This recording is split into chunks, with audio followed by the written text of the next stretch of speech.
Henry fuel का ये वो याद हो गया होगा, क्या कीवर्ड था?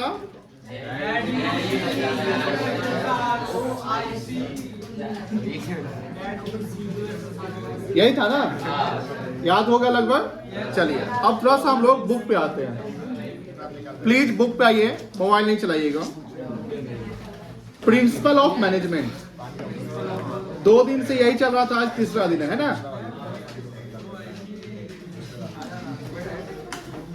प्रिंसिपल का मतलब क्या होता है?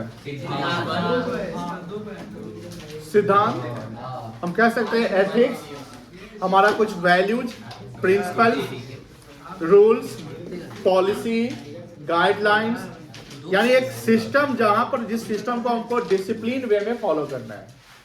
अब जब प्रिंसिपल की बात करते हैं तो हेनरी फ्यूल ने 14 प्रिंसिपल डेवलप किया।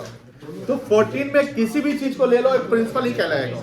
जैसे मान लो कि अगर आप टाइमली रेम्युनरेशन पे करते हो, टाइमली रेम्युनरेशन पे करते हो, तो कह सकते हैं कि ये भी हमारा एक प्रिंसिपल है। अगर टाइमली कोई स्टाफ आता है, टाइमली जाता है, वो भी उसका क्या है? प्रिंसिपल है। अगर प्रॉपर कोऑर्डिनेशन होता है, प्रॉपर कमांड हो रहा है, प्रॉपर हम ऑर्डर में कोई चीज रख रहे हैं, ये भी क्या एक तरीके से प्रिंसिपल है। अगर किसी के साथ हम सम्मान पूर्वक बात करते हैं, इक्विटी एंड जस्टिस से बात करते हैं, ये भी क्या हमारा प्रिंसिपल है। आप पढ़े होंगे कि स्केलर चेन नाम का एक चीज होता है, जब एक सिस्टमैटिक वे में कम्युनिकेशन का फ्लो होता है, ऑर्डर फ्लो होता है, ये भी क्या हमारा प्रिंसिपल है। डिसिप्लिन भी हमारा क्या है? प्रिंसिपल है।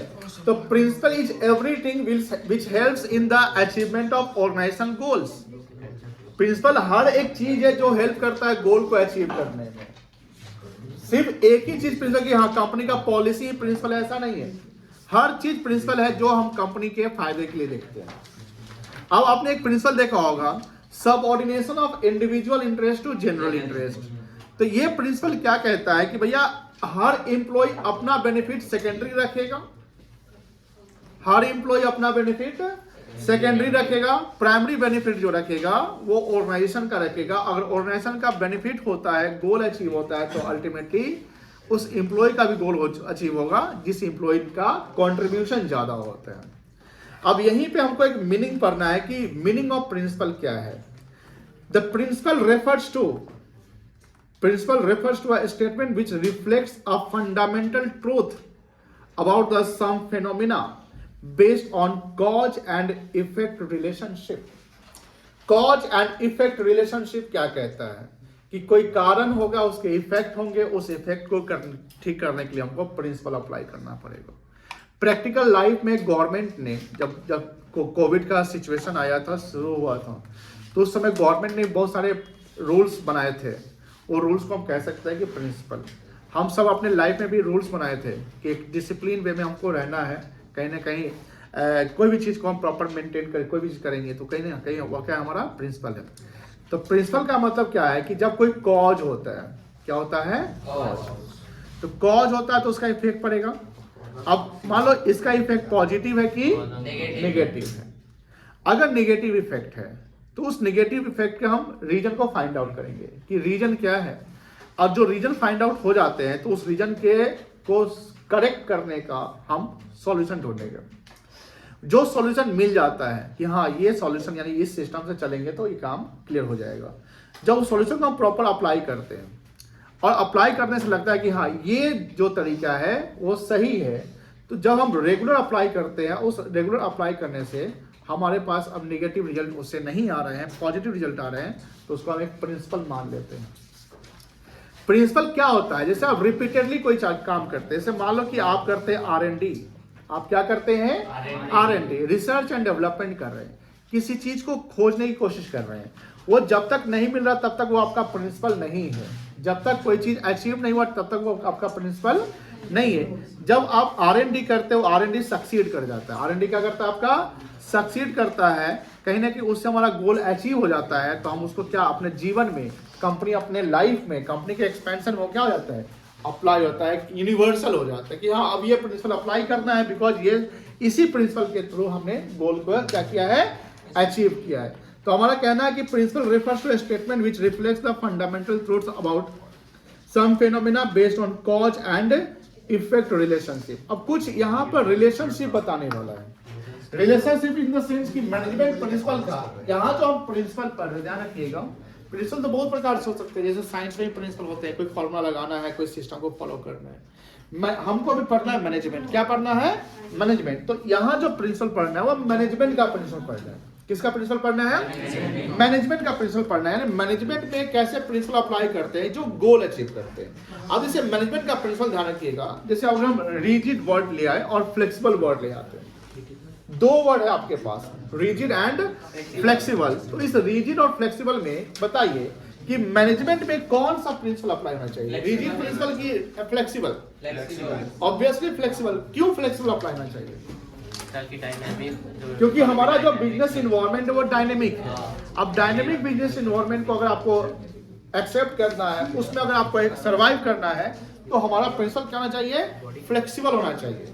लेकिन जब कोई साइंटिफिक प्रिंसिपल की बात करते हैं, साइंस के रूल्स अप्लाई करने की बात करते हैं, मैथमेटिक्स के फॉर्मूला के अप्लाई करने की बात करते हैं, तो वहां पर जो प्रिंसिपल होंगे साइंस के, वो प्रिंसिपल कैसे होंगे?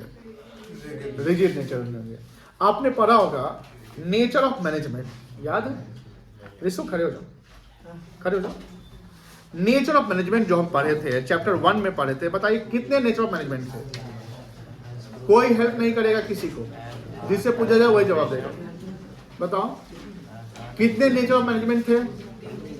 3 थे। क्या क्या था? शांत रहिए। नहीं पता है बेटा? नहीं पता है? चलिए आप खड़े रहिए। ऋषभ कौशिक, आप खड़े हो जाइए बेटा। आप बताइए कितने नेचर मैनेजमेंट थे? 3। क्या क्या था? आप भी खड़े रहिए। दिव्यम, आप बताइए। आप भी खड़े रहिए, कोई बात नहीं, आप तीनों खड़े रहेंगे। आप रितिका, आप बताइए। रॉन्ग, आप भी खड़े हो जाइए, खड़े हो जाइए। चलिए आप लोग पढ़ाई काम करते हैं। तन्नू, आप बताइए। Art, science and, very good, बैठ जाइए आप। चलिए आप लोग खड़े होकर थोड़ा सा पढ़ाई करेंगे, ठीक है ना? ध्यान रखिएगा, बातें नहीं करेंगे, खड़े होकर। चलिए, तो मैनेजमेंट का नेचर जो पढ़े थे हम लोग, बाबा बात नहीं प्लीज। 3 नेचर था मैनेजमेंट एज एन आर्ट। क्या था? आर्ट। दूसरा क्या था?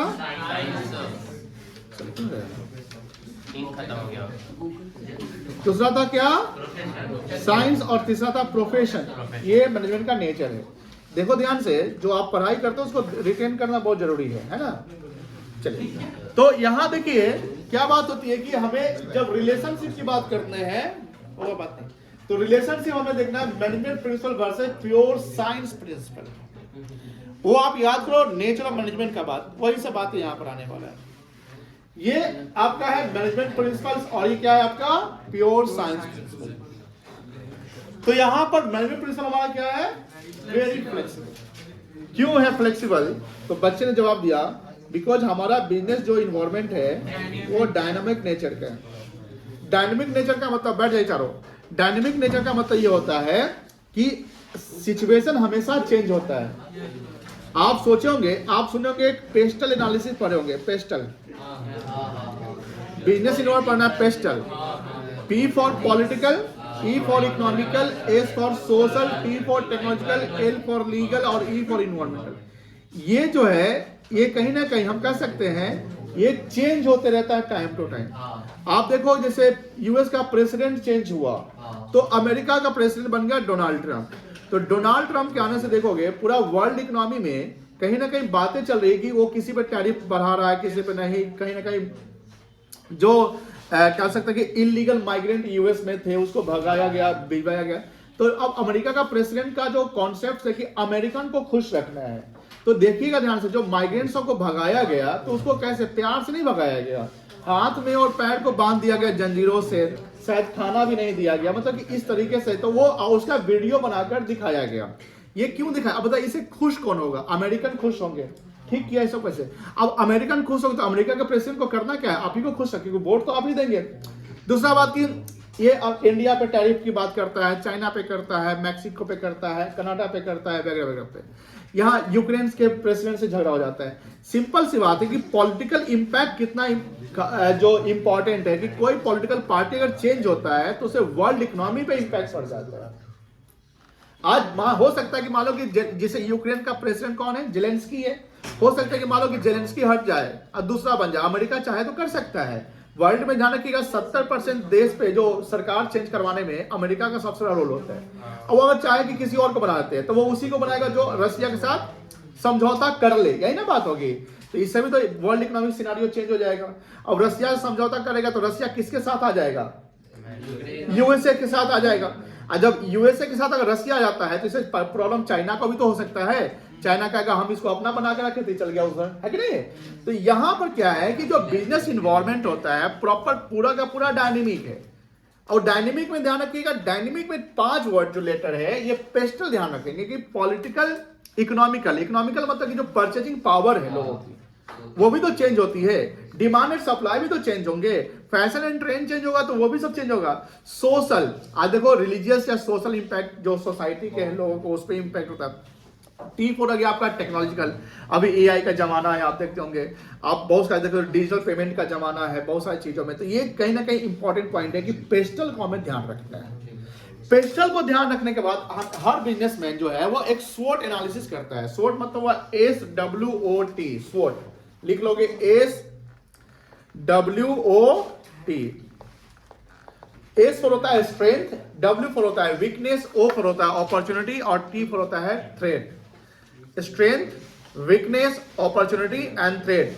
कोई भी कंपनी इसका एनालिसिस करती ही करती है, बिकॉज हम अपना स्ट्रेंथ देखेंगे, हमारी वीकनेस क्या वो भी देखेंगे, मार्केट में क्या अपॉर्चुनिटी है। जैसे आज देखो जियो को अपॉर्चुनिटी लगा, उसने हॉटस्टार को खरीद लिया। आज इंडिया का सबसे अधिक जो सब्सक्राइबर किसी के पास होगा तो किसके पास होगा, जियो हॉटस्टार के। तो जियो हॉटस्टार क्या कर रहा है कि कहीं ना कहीं मार्केट शेयर को कैचअप कर रहा है। तो उसने देखा अपॉर्चुनिटी, उसने हॉटस्टार को एक पैसा दिया, हेवी रकम दिया होगा, उसने हॉटस्टार को क्या कर दिया, बाय कर दिया। हॉटस्टार तो डिज्नी का है, मर्ज कर दिया, बाय कर दिया, इन्वेस्टमेंट किया ना कहीं ना कहीं। चलिए अब बात होती है कि यहाँ पर मैनेजमेंट प्रिंसिपल और प्योर साइंस का रिलेशन से देखिए। जहाँ मैनेजमेंट प्रिंसिपल हमारा क्या है, बोलो मैनेजमेंट प्रिंसिपल क्या बेटा, फ्लेक्सिबल। और ये क्या हमारा रिजिड का मतलब क्या होता है, मतलब कि जो चेंज नहीं हो, रिजिड नेचर का। अगर मैनेजमेंट रिजिड हो जाएगा ना तो फिर गोल अचीव नहीं हो सकता। सेकंड है management principles are applied. Applied मतलब अप्लाई करना, उसको प्रैक्टिकली अप्लाई करना विद व्हाट, क्रिएटिविटी। हमने जैसे बोला R&D करते हैं, क्रिएटिविटी में ध्यान रखिएगा R&D। आपने बोला कि सर R&D क्या है, तो R&D जो रिसर्च एंड डेवलपमेंट, कोई नया चीज को खोजने के लिए किया जाता है। कोई कॉज एंड इफेक्ट हुआ होगा, जैसे मान लो कि कोविड हुआ तो कोविड का में अब उसका क्या ना कि एंटीवायरस एंटीडोट ढूंढना पड़ेगा। तो एंटीडोट ऐसा तो कि साइंटिस्ट गया एंटीडोट का फॉर्मूला उसको पता था, नहीं पता था, तो उसने क्या किया, उस पर R&D किया, साल 2 साल लग गए। जब उसने R&D रिसर्च एंड डेवलपमेंट किया तो उसको पता चला कि हाँ ये इसका एंटीडोट ये है। अब वो जो एंटीडोट है उससे पहले क्या किया होगा, टेस्ट किया होगा। वो बातें नहीं करिए, क्या किया होगा, टेस्ट किया होगा। टेस्ट किया होगा तो उसको टेस्ट यानी अप्लाई करके जब रिजल्ट पॉजिटिव आया होगा, तो जब रिजल्ट पॉजिटिव आया तो क्या किया, उसने बोला चलो ठीक है ये सिस्टम को हमको फॉलो करना है, यही हमारा प्रिंसिपल हो गया। तो मैनेजमेंट प्रिंसिपल जो अप्लाई होता है वो क्रिएटिविटी से अप्लाई होता है। क्रिएटिविटी का मतलब होता है रिसर्च एंड डेवलपमेंट करते हैं, और रिसर्च एंड डेवलपमेंट जब हमारा सक्सीड कर जाता है, ऐसा नहीं कि सर कोई भी R&D कर दो, research and development under progress अगर है, मेरी बात पे ध्यान रखिएगा, एक R&D अंडर प्रोग्रेस भी होता है। तो R&D अंडर प्रोग्रेस का मतलब कोई गुड्स जो सेमी फिनिश गुड्स की बात करते हैं ना, जो फिजिकल नेचर का है यानी semi finish work in progress. तो R&D अंडर प्रोग्रेस का मतलब कि रिसर्च एंड डेवलपमेंट अभी उस पर चल रहा है, पूरा कंप्लीट नहीं हुआ है। तो क्या हम उसको प्रिंसिपल अप्लाई कर लेंगे? कौन से R&D को प्रिंसिपल मानेंगे? जो R&D मेरा कंप्लीट हो गया है, जिससे हमको रिजल्ट पॉजिटिव मिल गया है, वही हमारा प्रिंसिपल होगा। जो R&D चल रहा है वो प्रिंसिपल हमारा भी नहीं होगा। हो सकता है कि लास्ट में जाते जाते हम फेल हो जाए। जैसे बल्ब का आविष्कार किसने किया? अरे बल्ब का आविष्कार किसने किया? इतना ही सुना था। थॉमस अल्वा एडिसन किया था। तो थॉमस अल्वा एडिसन, आप इसकी हिस्ट्री पढ़े होंगे स्कूल में, तो ये तो बार बार फेल हो रहा था थोड़ा थोड़ा से, लेकिन जब लास्ट वो सक्सीड कर गया होगा तो आज वही प्रिंसिपल अप्लाई हो रहा है कि नहीं हो रहा है। तो प्रिंसिपल में कौन सा R&D, प्रिंसिपल में कौन सा R&D अप्लाई होगा, कंप्लीटेड की इनकम्प्लीट, कंप्लीटेड। तो यहां पर देखो ध्यान से क्या लिखता है कि जो हमारा मैनेजमेंट प्रिंसिपल अप्लाई होगा वो रिसर्च डेवलपमेंट और क्रिएटिविटी से अप्लाई होगा। नेक्स्ट देखिए, scientific principles are applied in absolute और स्टैटिक मैनर। एब्सोल्यूट का मतलब जो फिक्स होता है, जैसे मान लो इसरो को अपना रॉकेट लॉन्च करना है, सैटेलाइट लॉन्च करना है। अब इसरो को जब सैटेलाइट लॉन्च करना होता है तो पूरा उसका पहले पूरा कैलकुलेशन करता होगा, कितना फ्यूल चाहिए, कितना उसका रॉकेट का वजन होगा, वगैरह वगैरह, बहुत सारी चीजें होती है जितना हमको नहीं पता।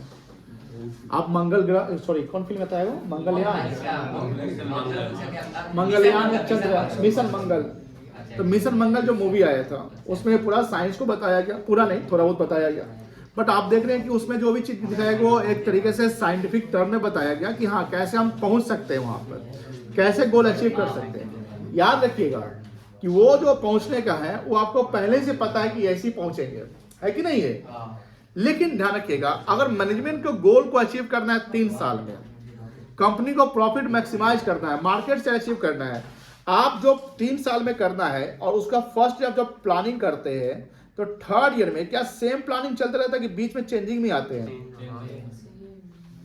बीच में सेम चेंजिंग आते हैं कि सेम चलता है, चेंजिंग आएगा। अरे क्यों आएगा भैया, सर 3 साल में गोल अचीव करना है, हो सकता है बीच में कुछ हो गया तो। बिजनेस इन्वायरमेंट है ना, ये इन्वायरमेंट डायनेमिक होता है। अगर मान लो यहाँ गवर्नमेंट ने पॉलिसी चेंज कर दिया, सरकार ही गिर गई, सरकार बदल गई, क्या करेंगे आप अपने प्रिंसिपल को क्या करेंगे, करेक्ट करेंगे, चेंज करेंगे ना।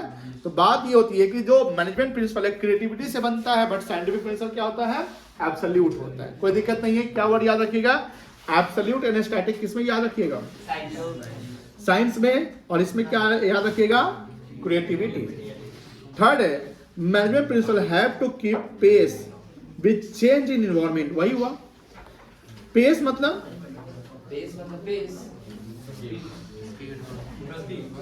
गति, स्पीड। तो जो इन्वायरमेंट जैसे जैसे चेंज होगा,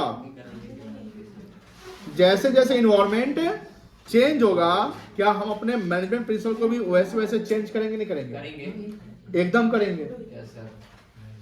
अगर आप इन्वायरमेंट के अनुसार नहीं बदल रहे हैं, आज देखो मोबाइल फोन मेकिंग कंपनी सब अगर गोल को अचीव कर रही है या उसका मार्केट शेयर बना हुआ है तो क्या कर रहा है वो, इन्वायरमेंट के स्पीड, यानी जैसे इन्वायरमेंट चेंज हो रहा है वैसे वो भी बदल रहा है। वो भी तो अपने पॉलिसी प्रिंसिपल चेंज करते होंगे। अगर कंपनी अपनी पॉलिसी चेंज कर ली तो समझ लो अपना प्रिंसिपल भी में कुछ बदलाव। हम ये कहते हैं कि प्रिंसिपल को वो एकदम ड्रेस्टिक क्या यू टर्न नहीं कर रहा है, प्रिंसिपल में मॉडिफिकेशन तो कर रहा है ना। बहुत कुछ फिक्स रहते होंगे, जैसे डायरेक्टर को चेंज नहीं करता है, लेकिन प्रोडक्शन वाले में कुछ टेक्निक चेंज कर देने हैं, आपको कहीं कहीं शेप साइज कलर में फेरबदल करना है, वो भी चेंज करना पड़ सकते हैं। Scientific principle do not change with the time. या पहला पॉइंट और थर्ड पॉइंट का इंटरलिंक्ड है, first point and third point, first point and third point क्या इंटरलिंक्ड है, लग रहा है ना एकदम। फर्स्ट पॉइंट क्या है, फ्लेक्सिबल, हमने बता दिया है डायनेमिक, और यही बात यहाँ लिखता है कि इन्वायरमेंट के चेंज पे वो चेंज होता है। इसलिए अब यहाँ पर भी ये ध्यान रखो कि यहाँ पर भी क्या अप्लाई होगा, पेस्टल। क्या अप्लाई होगा, pastel, political, economical, social, technological and legal and environmental. और आपने पढ़ा होगा साइंस वाले में पहला पॉइंट था रिजिड, पहला पॉइंट क्या था, रिजिड, और थर्ड पॉइंट क्या है, do not change with time, समय के अनुसार चेंज नहीं होता। ध्यान रखिएगा, अगर थर्ड पॉइंट अगर कोई कंपनी अपने अप्लाई करता है कि हम चेंज नहीं करेंगे अपने प्रिंसिपल को, जैसे नोकिया ने नहीं किया प्रिंसिपल चेंज, तो अगर नोकिया नहीं किया तो गोल अचीव उसका नहीं हुआ। पहला पॉइंट क्लियर है, कोई दिक्कत है नहीं। अब आइए सेकेंड पे, management principle versus management techniques. Techniques मतलब क्या होता है, मेथड कह सकते हैं, प्रोसीजर कह सकते हैं, बोलो सिस्टम कह सकते हैं। टेक्निक मतलब तरीका, टेक्निक मतलब अब यहाँ बात हो रही है कि सर प्रिंसिपल का उस टेक्निक से क्या प्रॉब्लम है, क्या क्या उसका मतलब रिलेशन है। इसमें 2 पॉइंट है, ध्यान रखिएगा। पहला पॉइंट ध्यान रखिएगा, management principles are guidelines for action. ये सबसे ध्यान रखेंगे, गाइडलाइन फॉर एक्शन। एक्शन मतलब क्या होता है, जो एक्टिविटी होती है,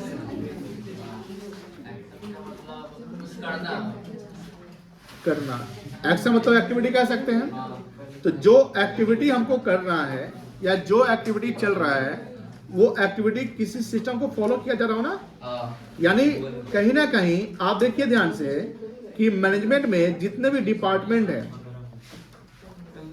जो हम जिसको बोलते हैं फंक्शनल डिपार्टमेंट, फंक्शनल डिपार्टमेंट जो बनता है on the basis of function बनता है। किसके बेसिस पे बनता है बेटा, फंक्शन के बेसिस पे। जैसे मान लीजिए कि गुड्स को प्रोड्यूस करना है, तो गुड्स को प्रोड्यूस करना है तो उसके लिए कौन सा डिपार्टमेंट बनेगा, प्रोडक्शन डिपार्टमेंट। एक प्रिंसिपल याद होगा, एक प्रिंसिपल था डिवीजन ऑफ वर्क, याद है। तो डिवीजन ऑफ वर्क का क्या करना है कि काम को बांटो, काम को बांटने से स्पेशलाइजेशन आएगा। क्या आएगा, स्पेशलाइजेशन आएगा, एफिशिएंसी इंप्रूव होगा, रिसोर्स का ऑप्टिमम यूटिलाइजेशन होगा। अगर आप काम को नहीं बांटेंगे तो ये चीजें नहीं हो पाएंगी। वहां बोलता है कि अगर हम कोई काम करते हैं तो काम करने का भी तो एक सिस्टम या प्रिंसिपल, ये कैसे काम करना है, क्या सिस्टम अप्लाई करें, कैसे करना है, यानी कुछ उसके गाइडलाइंस तो होंगे ना। गाइडलाइंस का मतलब क्या हुआ कि प्रिंसिपल की ये गाइडलाइंस सबको फॉलो करने, यानी रूल्स गाइडलाइंस जो कंपनी की गाइडलाइंस है। आज कोई भी चीज हो रहा है, जैसे चैंपियंस ट्रॉफी का जो मैच हुआ, कल फाइनल हुआ, आफ्टर फाइनल जो भी चीजें हुए होंगे, किसी को बात करना है, इंटरव्यू देना है, सेलिब्रेशन करने हैं, कौन ट्रॉफी बांटेगा, कौन क्या करेगा, सबको कहीं ना कहीं एक आईसीसी ने जो इवेंट ऑर्गेनाइज कराया, तो आईसीसी का जो हेड होगा, जो आईसीसी के जो ग्रुप ऑफ मेंबर्स होंगे, उन्होंने एक गाइडलाइंस ड्रॉ किया होगा, फाइनल के लिए गाइडलाइंस होनी चाहिए। अगर बारिश हो जाती है तो क्या, तब उसके बाद क्या सिस्टम होगा, ये हो जाता नहीं। इफ एंड बट सारे गाइडलाइंस मैच से पहले बने होंगे कि नहीं बने होंगे। मैच खत्म हुआ, जब कोई विनर होगा तो उनको कैसे करना है, कैसे सेलिब्रेट करना है, सारा कुछ गाइडलाइंस बनता है। गाइडलाइंस जो बनता है तरीके से एक होता है कि एक रेगुलर नेचर का होता है, जिसको हम बोलते हैं परमानेंट, की हमेशा रहता है। एक होता है पार्टिकुलर पर्पस के लिए भी गाइडलाइंस बनता है। पार्टिकुलर पर्पस कैसे, मान लो कि मैच के ओवर जो होते हैं उसमें कोई आउट होने का सिस्टम होगा, रन आउट का, बैट्समैन के आने का ना जाने का, ये गाइडलाइंस तो यूनिवर्सल होगा कि हर मैच में आईसीसी का चलता होगा मेरे ख्याल से। लेकिन पार्टिकुलर मैच के लिए भी तो कुछ गाइडलाइंस होंगे कि हाँ फाइनल के लिए गाइडलाइंस है, नॉकआउट के लिए गाइडलाइंस है, अगर लीग मैच जो होता है उसके लिए। मान लो कि जैसे इसी टूर्नामेंट में एक मैच जो बारिश का नहीं हुआ था, याद होगा, तो उसमें पॉइंट शेयर हो गए थे, ऑस्ट्रेलिया और अफगानिस्तान का मैच था जो देखते होंगे, तो उसको रिजर्व डे नहीं रखा गया था। लेकिन फाइनल एक इंपॉर्टेंट डे होता है, उसके लिए एक रिजर्व डे रहता है कि अगर आपको बारिश हो गया आज तो नेक्स्ट डे फिर आपका मैच कर दिया जाएगा। लेकिन उस दिन बारिश हुआ तो क्या होगा, ट्रॉफी शेयर कर दिया जाएगा। तो गाइडलाइंस का मतलब क्या है कि गाइडलाइंस क्या है ना, कि समझ लीजिए कि एक तरीके से कंपनी जो है अप्लाई कर रही है कि जिस डिपार्टमेंट को जो काम करना है उसके लिए कुछ अपने सिस्टम गाइडलाइंस है। अब जब टेक्निक की बात करते हैं, management techniques are the methods and procedure, process भी कह सकते हैं, which involve the series of steps. Series of step का मतलब स्टेप बाय स्टेप कोई काम करते हैं ना, क्रोनोलॉजी में, है ना। Series of step to be perform to accomplish the, अब गोल को अचीव करना है, हमारे गाइडलाइंस बन चुके हैं। अब गाइडलाइंस तो बहुत सारे होंगे, अब हम काम कर रहे हैं तो एक टेक्निक्स को फॉलो करेंगे, उस टेक्निक्स को फॉलो करेंगे और करते करते स्टेप बाय स्टेप फॉलो करते हमको क्या करना है, गोल को अचीव करना है। सवाल जिसे क्या पूछ सकता है कि मैनेजमेंट प्रिंसिपल का क्या रिलेशन है मैनेजमेंट टेक्निक्स से। मैनेजमेंट प्रिंसिपल का क्या रिलेशन है मैनेजमेंट टेक्निक्स से। तो पहला आपने क्या कि guideline for action management principle हो गया, उधर क्या हुआ, एक सिस्टम हो गया, सीरीज हो गया, एक प्रोसीजर हो गया, एक मेथड्स हो गया, एक टेक्निक्स हो गया, जो स्टेप बाय स्टेप हम फॉलो करके गोल को करते हैं अचीव। सेकेंड है management principle are more flexible और टेक्निक्स आर लेस फ्लेक्सिबल। यहां ये नहीं बोलता है रिजिड है, रिजिड है नहीं बोल रहा है, लेकिन फ्लेक्सिबिलिटी की जब बात करते हैं तो मैनेजमेंट प्रिंसिपल क्या है, ज्यादा फ्लेक्सिबल, यानी कोई सिनारियो सिचुएशन चेंज होगा, हम अपने प्रिंसिपल को क्या करेंगे, चेंज करेंगे। लेकिन छोटे छोटे सिनारियोज और सिचुएशन में चेंज होते हैं, तो हमको टेक्निक में क्या चेंज करना है, टेक्निक तो वही रहेगा। तो ये कहता है कि फ्लेक्सिबिलिटी की जब बात करते हैं तो टेक्निक और प्रिंसिपल में कौन ज्यादा फ्लेक्सिबल है, मैनेजमेंट प्रिंसिपल, कौन कम फ्लेक्सिबल है, टेक्निक्स, कोई दिक्कत नहीं है। थर्ड आते हैं वैल्यूज। या वैल्यूज का मतलब होता है एथिक्स। क्या होता है मतलब, एथिक्स समझते हैं? चलिए, नैतिकता, नैतिक मतलब कि कहीं ना कहीं गुड एथिक्स में रहेंगे तो गोल अचीव होगा, बैड एथिक्स में तो गोल अचीव नहीं होगा। Management principles are guidelines for managerial action, मतलब कोई एक्शन करने का गाइडलाइन से जानते हैं। Values are guidelines for human behaviour, ये बड़ा इंपॉर्टेंट है। अभी जैसे सारे बच्चे हैं, मान लो वो पीछे कोई हल्ला करता है, उसको हम डांट दिए, अब वो उनका क्या बिहेवियर है, सॉरी सर, वो बोलकर शांत हो गया, ठीक है, तो हम कह सकते हैं हाँ उनका वैल्यू मतलब चलो ठीक है, बच्चा बात मानता है। तो बच्चा बोलता है हम कहाँ बात कर रहे थे, मान लो ऐसा बोलता है देख रहे हैं ना, वो बोल रहा है। तो यहाँ पर क्या है, सब एथिक्स पे जाता है। किस पे जाता है, ethics in the sense values पे। वैल्यू समझ रहे ना कि सर वो वैल्यू बनता कैसे, किसी का वैल्यू बनता है ना, कि किसी का वैल्यू बहुत अच्छा है, किसी का वैल्यू खराब है, वो वैल्यू बनाना और खराब करना किस पे डिपेंड करता है, आपके बिहेवियर। किस पे डिपेंड करता है, बिहेवियर पे। समझ रहे हो सौम्या, ये जरूरी इंपॉर्टेंट है कि सर अगर वैल्यू की बात करते हैं तो वैल्यू मैनेजमेंट में जो एम्प्लॉयज है हमारे हर लेवल में, उनके बिहेवियर से क्रिएट होता है। और प्रिंसिपल क्या है, जिस हम गाइडलाइंस को क्या करते हैं, फॉलो करते हैं। सेकेंड है management principle are technical in nature, और ये क्या है आपका, एथिकल इन नेचर। समझ रहे हैं, एथिकल मान लो जैसे आप अनस्किल्ड है, आप नए नए ज्वाइन किए, तो आप कहने के पोलाइट है, पोलाइट समझते हैं, बिना आप डिसिप्लिन में सब कुछ है। लेकिन मान लिया आप एक्सपीरियंस्ड हो गए, अब हम ही तो है, नहीं होता है, अब कौन बोलेगा रे चलो आगे। देखिए वहां टेक्निकल चीज नहीं आता है, वहां आपका जैसे नॉलेज की जो बात करते हैं या एथिक्स की बात करते हैं, तो हमारे पास जो नॉलेज है वो दो प्रकार के होते हैं। आप अकाउंट्स के सवाल से बनाते हैं, डेबिट क्रेडिट सीखते हैं ना, ये सब नॉलेज कहलाता है एक्वायर्ड नॉलेज। क्या कहलाता है, जिसको आप गेन कर रहे हैं, सीख रहे हैं। कुछ नॉलेज होता है जो संगति, समाज, परिवार में रहकर सीखते हैं, जो हमारे अंदर में रहता है, वो टीचर नहीं बताते हैं, उसको बोलते हैं बॉर्न नॉलेज, या आप कह सकते हैं बॉर्न मतलब जन्मजात या इनहेरिटेंस में। अब जैसे मान लीजिए आप ईमानदार है, आप क्या है, बीमार नहीं, ईमानदार बोल रहे हैं, आप क्या है, ऑनेस्ट है।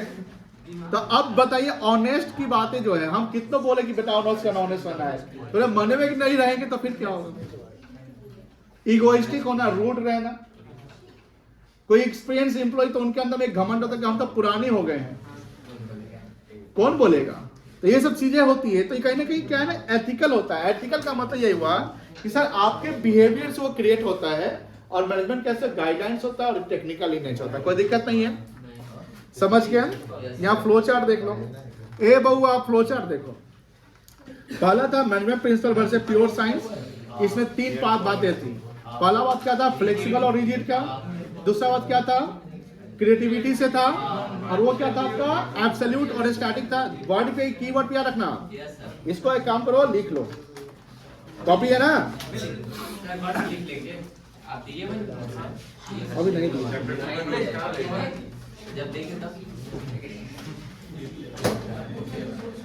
फ्लेक्सिबल, और यहाँ पर क्या होगा, दूसरा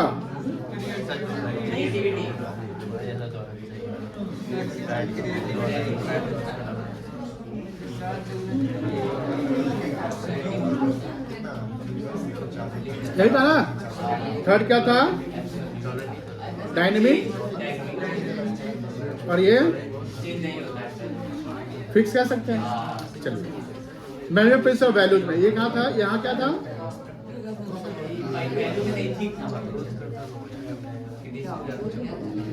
ये गाइडलाइंस था, और ये क्या था आपका, बिहेवियर था, बुक है सबके पास? लिख लो उस बुक में, यहाँ पे मार्किंग करके। अरे लिखो, अभी घर से नहीं लिखना है बेटा, घर से नहीं, लिख लो बेटा। नहीं लिखोगे? कॉपी में लिखो। सेकंड क्या था? टेक्निकल। और ये क्या है आपका? एथिकल। मैनेजमेंट इसमें भी पहला पॉइंट क्या था? गाइडलाइंस ही था ना। और यहां पर मेथड्स, प्रोसीजर। दूसरा क्या था? नहीं, more flexible, less flexible.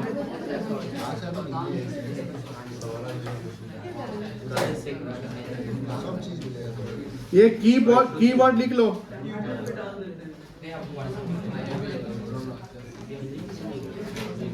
Heading लिख लो, कीवर्ड्स।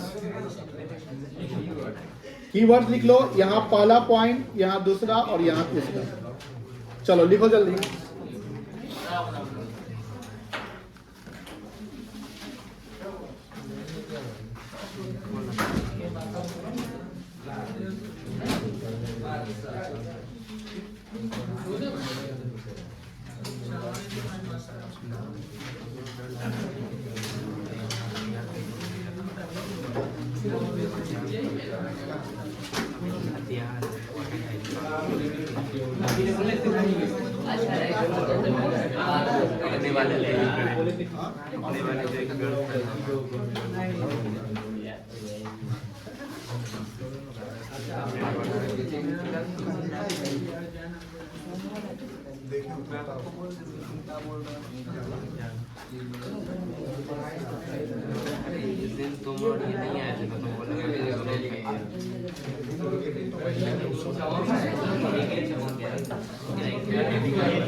एग्जाम है स्कूल में फर्स्ट अंग्रेजी का एग्जाम करने लगता है अब तो पढ़ के ही नहीं जाएंगे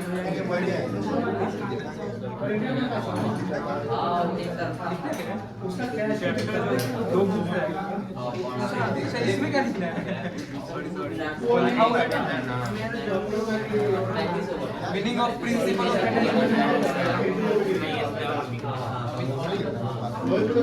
में लिखना है सेकंड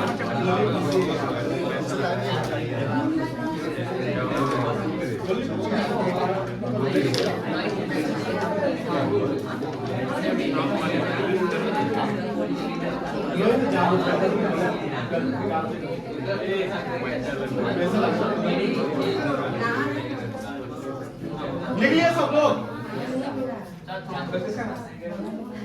लिख रहा था।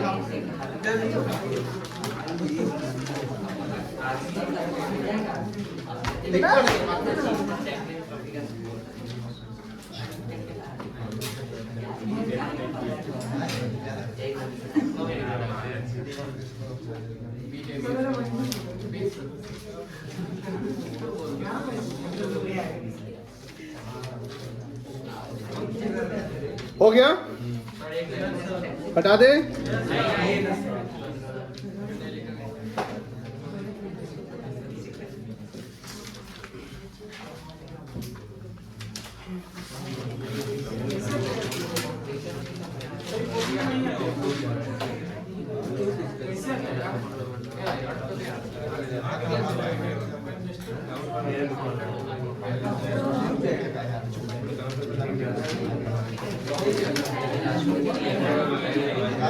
चलो आगे आओ, देखो यहाँ पे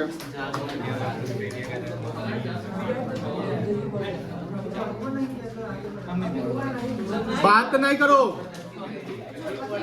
यहाँ देखो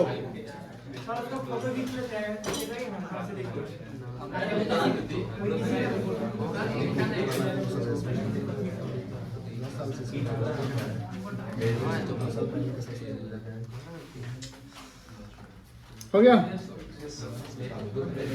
चलिए, नेचर ऑफ मैनेजमेंट, यहाँ देखो, यहाँ कुछ बहुत चीजें जो है वो कॉमन मिलेगा सब जगह। प्लीज बातें नहीं करेंगे, बात नहीं करो प्लीज। जब भी आप मैनेजमेंट पढ़ो ध्यान रखना, तो मैनेजमेंट में जो पार्ट ए है उसमें कितने टोटल चैप्टर हैं? 8 चैप्टर हैं। 8 चैप्टर, पहला चैप्टर था नेचर एंड सिग्निफिकेंस, दूसरा चैप्टर प्रिंसिपल ऑफ मैनेजमेंट, तीसरा चैप्टर बिजनेस इन्वायरमेंट। ये 3 चैप्टर के बाद 5 चैप्टर जो है वो फंक्शन पे है, planning, organizing, staffing, directing, controlling. तो टोटल हो गया 8 चैप्टर में जो टॉपिक्स मिलेंगे, जैसे कोऑर्डिनेशन मिल रहा हो, प्लानिंग मिल रहा हो, बिजनेस इन्वायरमेंट, बहुत सारी चीजें, मैनेजमेंट, उसमें कुछ जो कैरेक्टरिस्टिक्स या फीचर्स की बात जब करेंगे तो कुछ फीचर्स जो है वो आपको कॉमन मिलेंगे। कॉमन इन द सेंस कि वो उस हर टॉपिक में वो अप्लाई हो जाएगा। जैसे मैनेजमेंट में कुछ फीचर्स है, जैसे कॉन्टिन्यूअस इन नेचर, मैनेजमेंट पढ़े थे, continuous in nature, group activity, multi dimensional, pervasive in nature. Pervasive याद है, परवेसिव का मतलब एवरीवेयर, इनटेंजिबल। तो ये जो चीजें हैं, और helps in achieving the goals, ये सब जो चीजें हैं ये हर टॉपिक में जनरली मिल जाएंगे। ये हर टॉपिक में जनरली मिल जाएंगे। जैसे यहां देखिए, आप चैप्टर 1 में पढ़े थे, तो चैप्टर 1 का मैनेजमेंट का फीचर पढ़ा था, जहां पढ़ा था परवेसिव इन नेचर पढ़ा था, याद है? यहां प्रिंसिपल भी तो परवेसिव होगा। सर क्यों होगा परवेसिव? बिकॉज हम जो प्रिंसिपल अप्लाई करते हैं वो प्रिंसिपल टॉप लेवल में भी होगा, मिडिल में भी होगा और लोअर वाले में भी होगा। नॉन प्रॉफिट ऑर्गेनाइजेशन है उसमें भी होगा, और जो प्रॉफिट मेकिंग ऑर्गेनाइजेशन है उसमें भी होगा।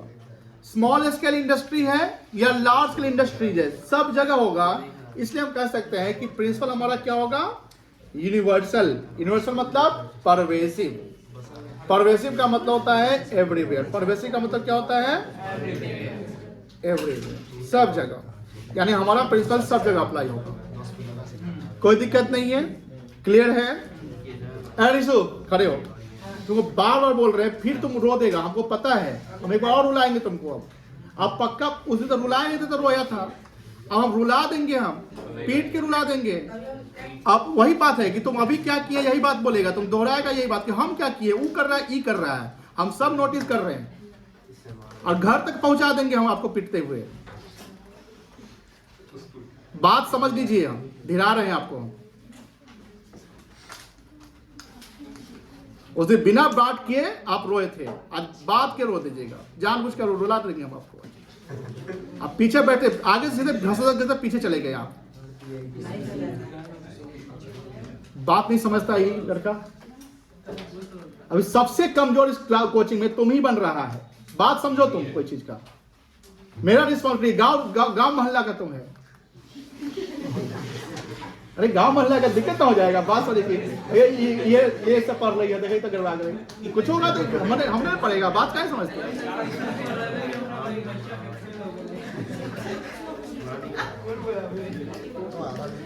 तुम समझ ले तो हम तो सुधारने के लिए पीट देंगे हम। तुम एक काम कर, वहां से निकल, निकल अभी निकल।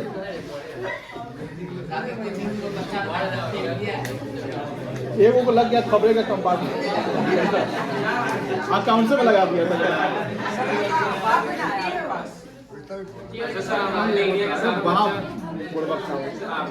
आइए आगे आइए, तो बात समझो, बहुत दिक्कत हो जाएगा, इज्जत पे पड़ जाता, प्रतिष्ठा पड़ जाएगा ना। यार 2 साल पढ़ेगा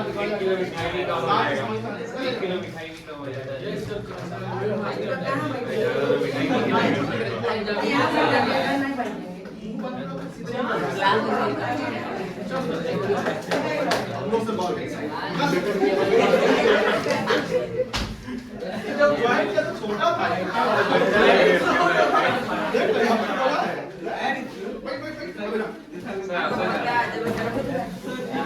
आप इसके सामने बच्चा लगा है।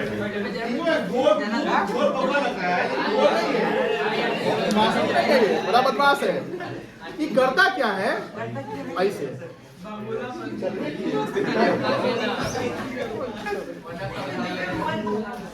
हमको सब पता है, तुम सबका नाम लेगा, दिव्यम का पीछा केशव का था तो बता केशवे किया है, गलती से वो आगे बैठा हुआ है।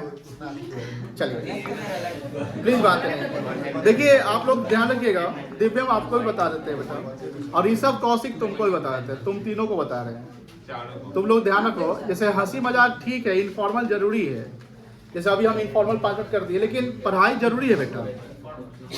आप अगर पढ़ाई नहीं करोगे तो फिर सीखोगे क्या? अल्टीमेटली तो आपको एग्जाम देने, रिजल्ट लाने हैं ना, तो ये जरूरी है कि आपको पढ़ाई भी करनी है। आप देखिए मस्ती करिए, हम नहीं बोलते मस्ती मत करिए, बट मस्ती के साथ साथ आपको पढ़ाई भी तो करना है। हर चीज का एक लिमिटेशन लगा लीजिए कि हाँ मस्ती इतना ही तक करना है, पढ़ाई भी करना है। अब पढ़ाई सिर्फ नहीं करेंगे, सिर्फ मस्ती, अभी पढ़ा रहे हैं, समझ रहे हैं, थ्योरी पेपर पढ़ा रहे हैं, इसमें हम कीवर्ड बता रहे हैं, आप उसमें आप एक दूसरे से बात कर रहे हैं, तो कि ये कहाँ का शिष्टाचार है? ये आप अपने पढ़ाई में डिसिप्लिन नहीं लगा रहे हैं। मेरा क्या है, हमको पढ़ाते रहना है, कुछ बच्चा रिजल्ट ले आएगा, हम उसी का फोटो लगा देंगे। क्यों? क्योंकि जो अच्छा करेगा उसी का फोटो लगेगा। अब लगेगा अगले बार वही बच्चा के देखा, ये बच्चा को आया तो चलो। ध्यान रखिएगा, सबको अच्छा करता है, ये बात बहुत जरूरी है। इसलिए ऋषा दिव्यांग तू सीधा बैठ जा।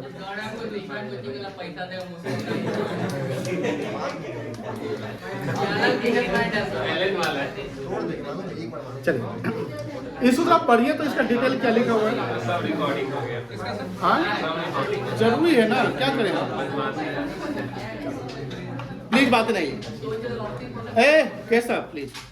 The principles of management are universal, याद है, प्लीज बातें नहीं करिएगा। यहाँ वर्ड क्या लिखा हुआ है, तो यूनिवर्सल का मतलब परवेशिव, यानी सब जगह वो सिस्टम अप्लाई हो। और ये जो पहला फीचर जो यूनिवर्सल या परवेशिव है, ये हर जगह मिलेगा, है ना। जैसे प्लानिंग यूनिवर्सल है, सब जगह लगेगा। In the nature that means they can be applied to all types of organization. Types मतलब वही हुआ प्रॉफिट मेकिंग, नॉन प्रॉफिट वगैरह वगैरह, irrespective of their size and nature. Business as well as non business. Non business क्या होगा? Very good, non profit organization कह सकते हैं। Small as well large public sector as well private sector, सब जगह apply होगा।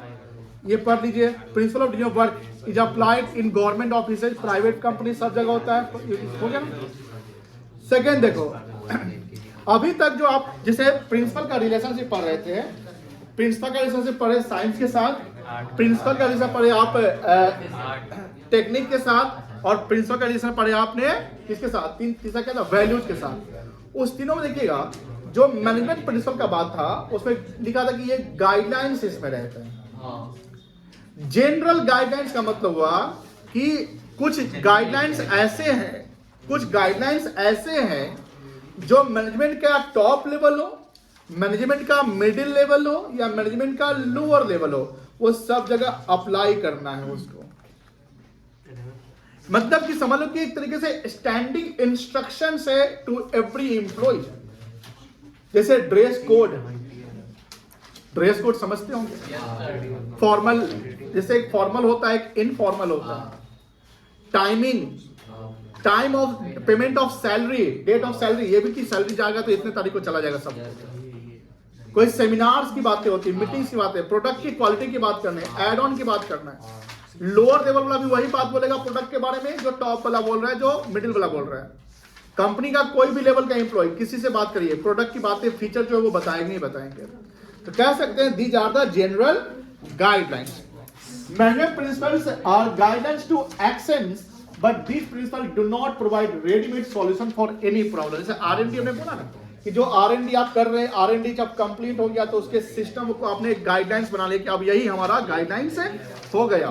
तो क्या है ना कि ये हमारा एक्शन के अकॉर्डिंग बनता है, ये रेडीमेड क्रिएट नहीं होता है कि हाँ रेडीमेड कहीं से उठा लिया। यानी मान लो कि रिलायंस के जो प्रिंसिपल्स जितने भी होंगे, क्या इन्फोसिस भी अपना प्रिंसिपल वही अप्लाई करता होगा? डिपेंड करता है आपका बिजनेस का नेचर भी तो क्या है। कोई आईटी फर्म है, कोई इंडस्ट्रियल फर्म है, कोई मान लो कि प्राइमरी सेक्टर में काम करता है, तो डिपेंड करता है कि आपका अपना कुछ गाइडलाइंस होगा जो दूसरे कंपनी से अलग होगा। थर्ड है it is formed by, form मतलब क्रिएट होना, बनना, फॉर्म्ड बाय प्रैक्टिस एंड, जैसे थॉमस अल्वा एडिसन की बात करते हैं, उसने एक्सपेरिमेंट किया। आप लोग भी कुछ ही प्रैक्टिस करते हो कोई चीज का, जो प्रैक्टिस करते करते आपको लगता है कि हम अब इसमें स्किल्ड हो गए हैं। क्या हो गए? स्किल्ड हो गए, स्पेशलाइज हो गए हैं। अब यही प्रैक्टिस को हम फाइनल मानते हैं। इसी एक्सपेरिमेंटल जो रिजल्ट है उसको हम फाइनल मानते हैं। जैसे आप फाइनल मानेंगे तो उसको क्या करोगे? फ्यूचर में रिपीटेडली अप्लाई करोगे, और जब वो रिपीटेडली अप्लाई करोगे तो क्या बन जाएगा? प्रिंसिपल बन जाएगा। तो 3 पॉइंट हो गया। पहला पॉइंट क्या था? यूनिवर्सल, जिसको परवेसिव कह सकते हैं। दूसरा क्या है? General guideline. थर्ड क्या है? It is formed by practice and experiments. क्या हम ये कह सकते हैं कि कॉन्टिन्यूअस इन नेचर कह सकते हैं? एकदम कह सकते हैं। क्या डायनेमिक कह सकते हैं? जो 3 रिलेशनशिप आप देखें ना, उस 3 को यहां पर अप्लाई कर दो, फीचर्स के पॉइंट बन जाएंगे। जैसे देखो, क्या फ्लेक्सिबल था? मेनली बिहेवियर, मतलब कि जो आप बिहेवियर का मतलब होता है कि हम कोई चीज, जैसे प्रिंसिपल में कोई चीज होता है, जैसे बात करने से भी, मतलब कि हमारे एम्प्लॉइज हो है, सबका सेम नेचर है। अब इनको कैसे समझाना है, इनको कैसे समझाना है, इनको कैसे समझाना है। मान लो ये हमारे कंपनी में नाखुश चल रहे हैं, हो सकता है किसी बात से इनको सैलरी कम मिल रही होगी, हो सकता है कि दोनों काम ज्यादा बराबर कर रहे हैं लेकिन इनको पेमेंट ज्यादा कर रहे हैं। तो कहीं ना कहीं प्रिंसिपल जब अप्लाई करते हैं तो कहीं ना कहीं वहां पर आपको अपना एक्सपीरियंस भी अप्लाई करना पड़ेगा। मेनली बिहेवियरल, बिहेवियरल का मतलब पढ़ लो। अच्छा, फ्लेक्सिबल समझ गए ना? फ्लेक्सिबल समझ गए ना? मेनली बिहेवियर क्या है? Management principles are form to guide and influence. इसको उठाओ। इन्फ्लुएंस मतलब क्या होता है? इन्फ्लुएंसर, इन्फ्लुएंसर अलग होता है। इन्फ्लुएंस मतलब प्रभावित करना। Influence the behaviour of employees. These principles insist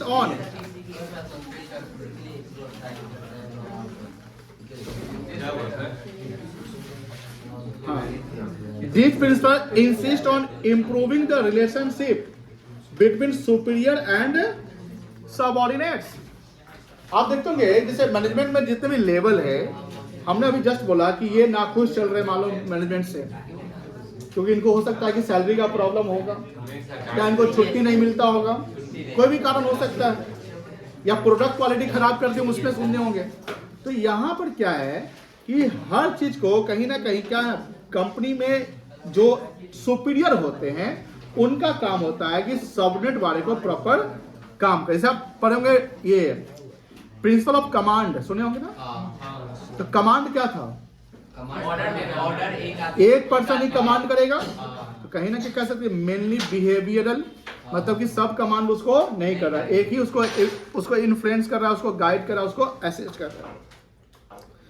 ये भी तो था कॉज एंड, जब कॉज होंगे उसके इफेक्ट होंगे एंड देन उसका सॉल्यूशन ढूंढेंगे, सॉल्यूशन सक्सीड कर जाएगा तो ये आपका क्या हो जाएगा? प्रिंसिपल हो जाएगा।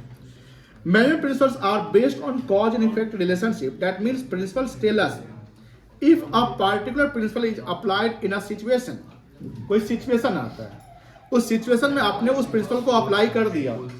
अब मान लो कि वो प्रिंसिपल से रिजल्ट निगेटिव आ गया, क्या आया?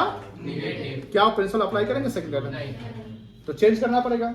इसलिए बोले कि मैनेजमेंट प्रिंसिपल फ्लेक्सिबल होता है।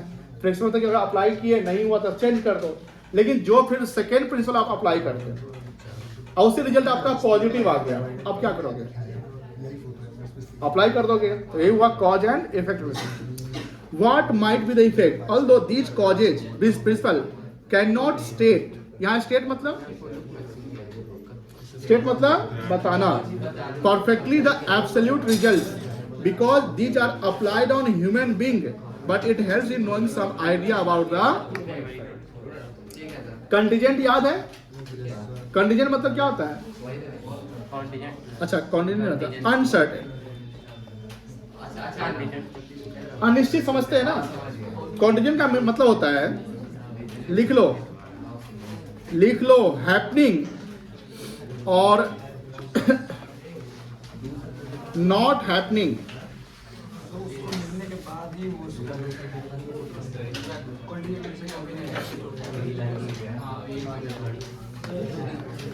हैपनिंग और not happening of an event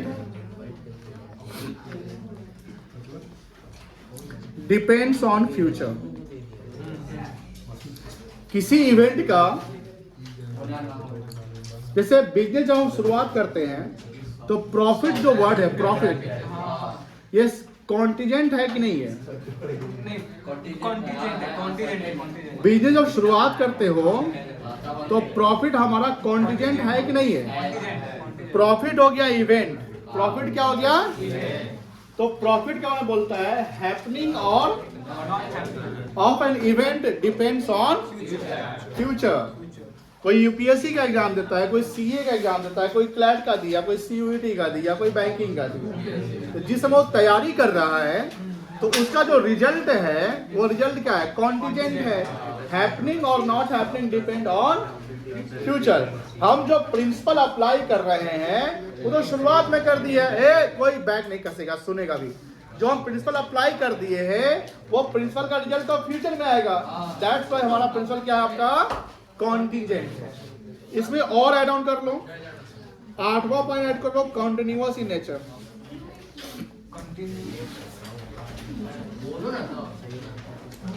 क्या क्या क्या जाना है? अच्छा, हमसे मिल कर जाएगा, हम पहुंचा देंगे।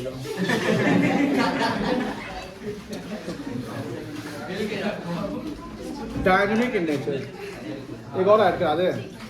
फ्लेक्सिबल लिखवा दिए थे, क्रिएटिविटी लिखवा देते। लिखो पहले ही पॉइंट सब, और ये 10 पॉइंट 9 पॉइंट याद करके लाइएगा। अभी कोई नहीं भागेगा बिना लिखे, लिखो।